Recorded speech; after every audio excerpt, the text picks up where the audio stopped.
my homeless folks are talking to me, and they're saying that the police are, number one, there was one that was being really mean to them, and not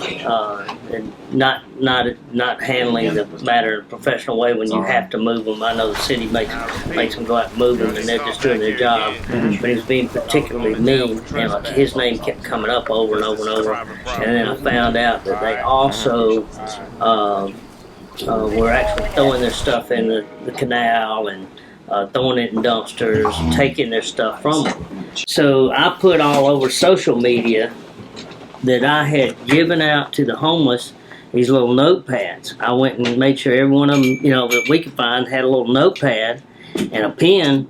Write down these guys' badge numbers, their car numbers. You tell me what they're doing and everything else. And I said, because I'm going to sue them. If they're taking your stuff, that's the same as a theft. It's the same as, I can't come in and take your stuff and throw it, go dispose of it or do what I want with your stuff. And so I let them know that I was getting information to sue them. And then I got a call from the sheriff's department, a very good guy, Pat Clayton, that works over there. And I just told him, I said, I'm not going to put up with them abusing them, and I'm not going to put up with them taking their stuff. I said, you can move them, but you can't take their stuff. The worst way to deal with the homeless, they've shown that transition centers, study after study after study after study, has shown that the way to deal with the homeless problem is number one, to build a transition center so that they can get the basic things they need to move out of being homeless, so that they can receive mail, so that they can get a credit, get a Social Security card, get a driver's license, get established back in the system, and somewhere to stay during the day, get basic medical care, treatment, things like that.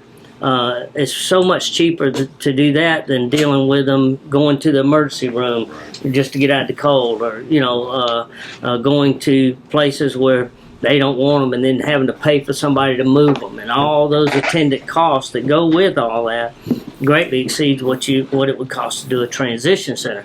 We don't treat mental health folks anymore. All we do is give them basic medicine, get them halfway on track, put them back to the street. All kind of stories like this, like the Clinton guy that I was helping out for a long time. He was raised in foster care till he was 18, and had been given up to foster parents, whatever. They told him they had a surprise for him on his 18th birthday. And he thought they were throwing him a party or something like that. They threw him out in the street and gave him his papers. He didn't have a driver's license. He didn't have a Social Security card. He didn't have anything. He wound up living on the streets, wound up becoming a paranoid schizophrenic, and was living up by Regency Mall. And he didn't know anything because nobody took any time to teach him anything. They were more interested in the money they could get for taking him in as a foster kid. Somebody loves somebody.